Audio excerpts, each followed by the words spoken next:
ఈరోజు టాపిక్ ఏంటి అని అంటే సాధారణంగా చాలామంది కుటుంబాల్లో ఆస్తుల గొడవలు ఉంటాయి. అన్న చెల్లెల మధ్యన లేదా అక్క తమ్ముళ్ళ మధ్యన, ఆడపిల్లల మధ్యన, అన్నదమ్ముల మధ్యన ఇలాంటి గొడవలు సర్వసాధారణంగా మనం చూస్తూనే ఉంటాం. అయితే కొన్ని రోజులు కోపంగా ఉన్నా కూడా తర్వాత ఏదో ఒక సమయంలో కానీ ఏదైనా ఫంక్షన్స్లో కానీ కలిసినప్పుడు ఏదో ముభావంగా అటు ఇటుగా కొంచెం మాట్లాడుకుంటూ ఉంటారు. లేదంటే కొంతమంది పట్టుదలకు పోయి పట్టింపులకు పోయి మాట వచ్చి సంవత్సరాలు మాట్లాడుకోకుండా ఉంటారు. అలాంటి వాళ్ళందరినీ మనం చాలామందిని చూస్తూ ఉంటాం. పెద్దగా కారణాలు ఏమీ ఉండవు, కానీ ఇష్టం వచ్చినట్టు తిట్టేసుకుంటూ ఉంటారు. అనకూడని మాటలు కూడా అంటూ ఉంటారు. కొంతమంది అనేస్తూ ఉంటారు, నేను చచ్చినా రాకు, అసలు నీకు నాకు ఎటువంటి సంబంధం లేదు, నీకు ఎప్పుడో నీళ్ళు వదిలేసావు, లేకపోతే నువ్వు చచ్చిన దాంతో సమానమని ఇలా ఆడపిల్లల్ని తిట్టడము, లేదంటే వాళ్ళని పట్టుకొని అన్న తమ్ముళ్ళని పట్టుకొని వీళ్ళు తిట్టడము, ఇంకా ఈ రకంగా కోపంలో ఆవేశంలో తిట్టేసుకుంటూ ఉంటారు. ఎక్కువగా ఆస్తుల విషయాల్లోనే తిట్టుకుంటూ ఉంటారు. మీకు మాకు సంబంధం లేదని ఇలాగ తల్లిదండ్రులు చూసే విషయంలో కానీ గొడవలు పడి అసలు ఒక ఊరిలో ఉన్నా కూడా దగ్గరగా ఉన్నా కూడా మాట్లాడుకొని వాళ్ళని అన్నదమ్ములు కానీ అక్క చెల్లెళ్ళు కానీ అన్న చెల్లెళ్ళు కానీ ఇలాంటి వాళ్ళని మనం చాలామందిని చూస్తూ ఉంటాం. అయితే ఒక ఆవిడ చెప్తూ బాధపడుతూ ఉన్నారు. అయితే వాళ్ళ అన్న చెల్లెల మధ్య 15-16 సంవత్సరాల కిందట గొడవలు వచ్చాయంట ఈ కుటుంబంలో. వాళ్ళ నాన్నగారు ఉన్నప్పటి నుంచే ఇలాగే కొట్లాడుకున్నారు, దెబ్బలాడుకున్నారు, తిట్టుకున్నారు, అయిపోయింది. ఆవేశంలో అన్నగారు అన్నాడంట, నువ్వెప్పుడు జీవితంలో నా గుమ్మంలోకి రాకు, నేను చచ్చినా సరే నువ్వు నా ఇంటికి రావాల్సిన అవసరం లేదు, నీకు నాకు ఎటువంటి సంబంధం లేదు అని అన్నగారు కోపంలో తిట్టాడంట. ఆ రోజు నుండి అన్న చెల్లెళ్ళ మధ్యన మాటలు లేవు. ఆవిడ కొంచెం దగ్గరలో వేరే ఊర్లో ఉంటారు. అయితే అన్నగారికి ఈ మధ్యకాలంలో కొంచెం ఆరోగ్యం బాగోక హాస్పిటల్లో ఉన్నాడంట. అయితే ఈవిడికి బంధువుల ద్వారాగా ఎవరో ఒకళ్ళు ఉంటారుగా, కామన్గా ఉండే చుట్టాలు ఎవరో ఒకళ్ళు ఉంటారు. ఆవిడకి ఎవరో ఒకళ్ళు ఇలా చెప్తూ ఉంటారు ప్రతి విషయాన్ని, మీ అన్నయ్యకి ఇలా అయిందంట, లేకపోతే మీ అన్నయ్య పిల్లలు ఇలా కానీ ఎవరో ఒకళ్ళు అందించే వాళ్ళు ఉంటారు కదా. ఆ కామన్గా ఉండే బంధువులు ఇలాగ అన్నయ్యకి ఒంట్లో బాగాలేదని ఆవిడకి చెప్పారంట. హాస్పిటల్లో ఉన్నారని చెప్తే ఆవిడ అనుకుందంట, ఒకసారి వెళ్ళి అన్నయ్యని చూసి వస్తే బాగుండు, అన్నయ్యకి బాగోలేదు కదా అని చెప్పేసి మనసులో అనిపించిందంట. కానీ వాళ్ళ ఆయన ఇంట్లో మిగిలిన బంధువులు అన్నారంట, నిన్ను అంత పట్టుదలగా గుమ్మం ఎక్కద్దని చెప్పిన తర్వాత నువ్వు ఎలా వెళ్తావు, అయినా ఇన్ని సంవత్సరాల నుంచి మాట్లాడలేని వాళ్ళ ఇంటికి నువ్వు ఇప్పుడు ఎందుకు వెళ్తావు, ఒకవేళ వెళ్ళావనుకో వాళ్ళు ఎవరూ మాట్లాడలేదనుకో, ఏదన్నా అన్నారనుకో, నువ్వు బాధపడతావు కదా, ఎందుకు అనవసరంగా మళ్ళీ పాత గొడవలన్నీ మళ్ళీ మొదటికి వస్తాయి, ఎందుకు వెళ్ళకు, అయినా వాళ్ళు ఏమీ చెప్పలేదు కదా నీకు అని చెప్పేసి ఇలాగ వాళ్ళు వీళ్ళు అని అనడంతో ఈవిడ కూడా అశ్రద్ధగా అలా తెలిసినా కూడా పట్టించుకోకుండా వదిలేసిందంట. అయితే కొన్ని రోజుల తర్వాత అన్నగారు చనిపోయారంట. చనిపోయిన తర్వాత ఆవిడకి ఎవరు వీళ్ళ ఇంట్లో వాళ్ళు ఎవరూ ఫోన్ చేసి చెప్పలేదు. కానీ ఈ బంధువులు ఎవరైతే ఉంటారో ఇంకా కామన్గా ఉండే బంధువులు వాళ్ళ ద్వారాగా ఆవిడకి తెలిస్తే ఆ చనిపోయిన రోజు వెంటనే వెళ్దామని అన్నా కూడా మళ్ళీ ఇదే ఆలోచన, ఇదే సమస్య వచ్చింది ఆవిడకి. నన్ను ఆ రోజున ఆ రకంగా అన్నాడు కదా, నేను చచ్చినా గుమ్మంలోకి రావద్దు అని చెప్పాడు కదా, ఇప్పుడు మళ్ళీ నేను వెళ్తే నన్ను అందరిలోనూ అవమానించి ఏమన్నా అని అంటారా అని ఆవిడ అలాగే కుమిలిపోతూ బాధపడుతూ ఉందంట. అయితే ఈ ఉన్న బంధువుల్ని వాళ్ళని అందరినీ అడిగిందంట, మరి ఇప్పుడు వెళ్ళొచ్చా, నేను అన్నయ్య చనిపోయారు కదా, నేను వెళ్ళాలి కదా, ఆఖరిసారి చూడ్డానికైనా వెళ్ళాలి కదా అని అంటే బంధువులు అన్నారంటే, వెళ్ళు, తప్పు నీదే అవుతుంది, నువ్వు వెళ్ళకపోతే సొంత అన్నయ్య చనిపోతే రాలేదని రేపు నిన్నే అంటారు, తప్పు కదా అది, ఎన్ని గొడవలన్నా ఉండని, నువ్వు ఖచ్చితంగా వెళ్ళాలని చెప్పేసి ఆ బంధువులు వాళ్ళు వీళ్ళు చెప్తే సరే అని చెప్పేసి ఆ రోజు వెళ్ళకుండా ఆవిడ తెల్లారి నెక్స్ట్ డే వెళ్ళిందంట. అప్పటికి అన్నీ ఆ చనిపోయిన రోజు అన్ని కార్యక్రమాలు అయిపోయిన తర్వాత ఈవిడ ఆలోచించుకుని మరి ఎందుకో ఆలస్యం చేసింది. తెల్లారి నెక్స్ట్ డే వచ్చిందంట, కనీసం వాళ్ళనైనా పలకరిద్దామని. వచ్చేసరికి ఈ అన్నగారు కొడుకు ఎవరైతే ఉన్నాడో ఆ అబ్బాయి, పెద్ద అబ్బాయే, ఆ అబ్బాయి అన్నాడంట, నువ్వు ఇప్పుడు ఎవరిని చూడ్డానికని వచ్చావు, బతికుండంగా లేని ప్రేమలు ఇప్పుడు ఎందుకు, ఇక్కడ మీ అన్నయ్య లేడు కదా, ఎందుకు వచ్చావు అని అనేసి నిలబెట్టి అడిగాడంట. చూసారండి, సొంత అన్నయ్య కొడుకే ఏ రకంగా మాట్లాడాడో.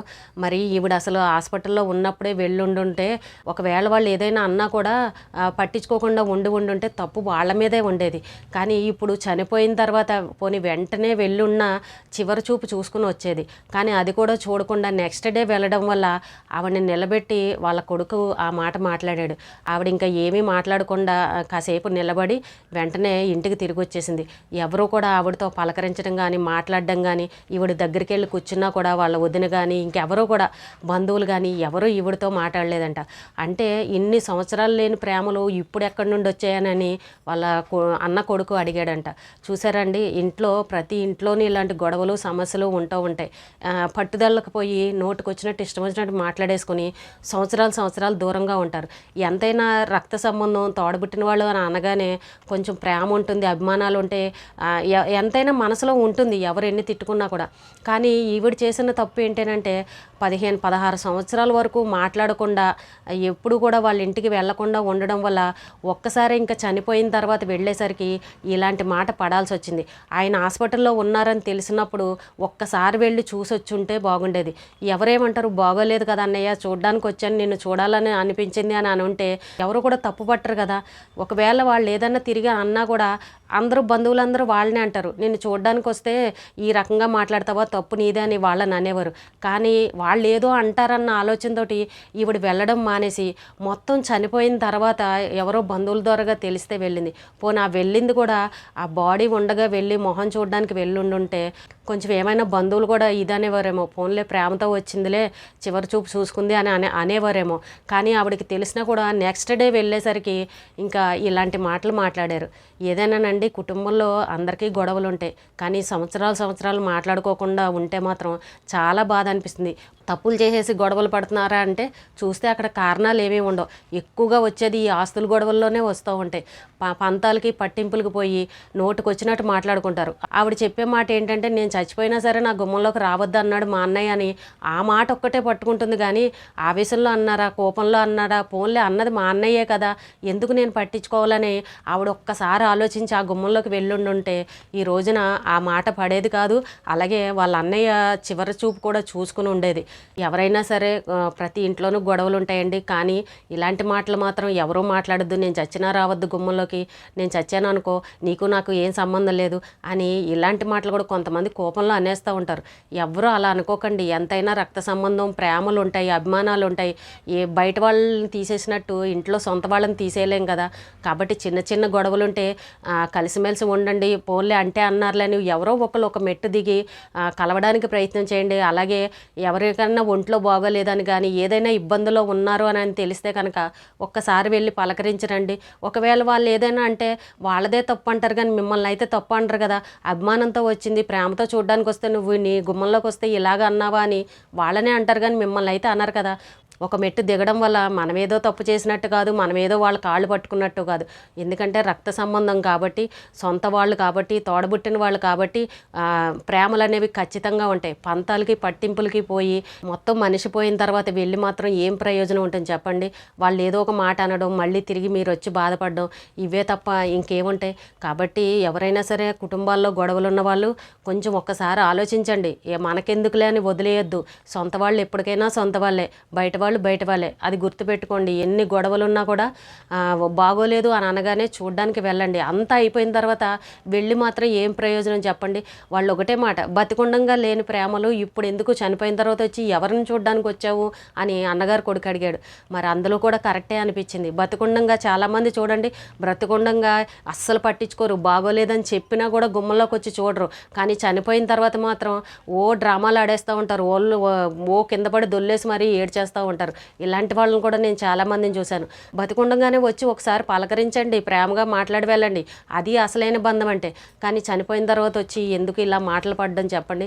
వాళ్ళ కుటుంబానికి బాధ అనిపించిందేమో, ఎందుకంటే 15 ఏళ్ళు దాటిపోయినా కూడా నువ్వు ఏ రోజు మా గుమ్మంలోకి రాలేదు, ఈ రోజున వచ్చావు నువ్వు అని అనేసరికి వాళ్ళకు కూడా బాధ అనిపించి అని ఉండొచ్చు. దాంట్లో కూడా తప్పు అని అనిపించట్లేదు. వాళ్ళ బాధ వాళ్ళది, కానీ మాట అన్నారని ఈవిడ బాధ ఈవిడిది. ఇలా గొడవలు పడి విడిపోయి సంవత్సరాలు మాట్లాడుకోకుండా ఉన్నవాళ్ళు కూడా మనకు చాలామంది కనబడుతూ ఉంటారు.